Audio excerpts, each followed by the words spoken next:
कक्षा 10 के विद्यार्थियों, आज आपको हिंदी काव्य के अंतर्गत सूरदास के पद पढ़ाए जाएंगे। कुछ पद आपको पहले पढ़ाए जा चुके हैं। आज आपको 7वां पद पढ़ाया जाएगा। ऊधव मोहि ब्रज बिसरत नाही, ऊधव मोहि ब्रज बिसरत नाही। वृंदावन गोकुल बन उपवन, वृंदावन गोकुल वन उपवन। सघन कुंज की छाही, ऊधव मोहि ब्रज बिसरत नाही।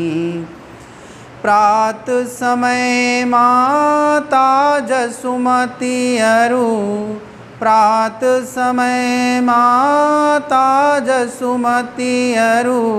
नंद देखी सुख पावत, नंद देखी सुख पावत। माखन रोटी दह्यो सजायो, माखन रोटी दह्यो सजायो। अति हित साथ खवावत, अति हित साथ खवावत। गोपी ग्वाल बाल संग खेलत, गोपी ग्वाल बाल संग खेलत। सब दिन हंसत सिरात, सब दिन हंसत सिरात।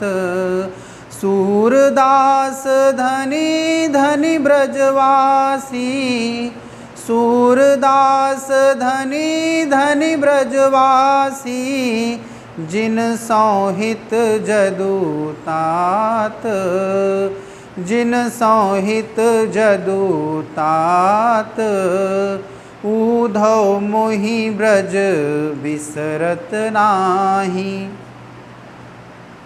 प्रस्तुत पद में श्री कृष्ण अपने परम मित्र उद्धव से कह रहे हैं, ऊधव मोहि ब्रज बिसरत नाही। वह कह रहे हैं कि हे उद्धव, हे सखा, मैं ब्रज को भूल नहीं पाता हूँ। वृंदावन गोकुल बन उपवन, वृंदावन और गोकुल के वन और उपवनों को मैं कभी नहीं भूल पाता हूँ। हमेशा उनकी स्मृति बनी रहती है, हमेशा उनकी यादें आती रहती हैं। सघन कुंज की छाही, और वहाँ के सघन कुंजों की छाया आज भी मुझे स्मरण है। वहाँ के सघन कुंजों की छाया, घने कुंजों की छाया आज भी याद आने पर मन शीतल हो जाता है। प्रात समय माता जसुमती अरु, नंद देखि सुख पावत। प्रात समय माता जसुमती अरु।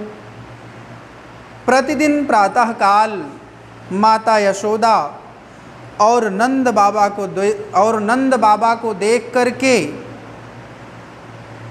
मुझे अनुपम सुख प्राप्त होता था। वह मुझे बार बार याद आ जाता है। प्रतिदिन प्रातःकाल माता यशोदा और नंद बाबा को देख करके मुझे अनुपम सुख प्राप्त होता था। वह मुझे बार बार याद आ जाता है। माखन रोटी दह्यो सजायो, अतिहित साथ खवावत। वे अत्यंत प्रेम और दुलार के साथ मक्खन रोटी और दही हमें खिलाया करते थे। गोपी ग्वाल बाल संग खेलत, सब दिन हंसत सिरात। गोपियों और ग्वाल बालों के संग खेलते हुए पूरा दिन हंसते हुए बीत जाता था, खुशी खुशी बीत जाता था। सूरदास धनि धनि ब्रजवासी, जिन संहित जदुतात। सूरदास जी कहते हैं कि वे ब्रजवासी धन्य हैं, जिन संहित जदुतात, जिनसे श्री कृष्ण इतना प्रेम करते हैं। सूरदास जी कहते हैं कि वे ब्रजवासी धन्य हैं, जिनसे श्री कृष्ण इतना प्रेम करते हैं। तो आज बस यहीं तक, धन्यवाद।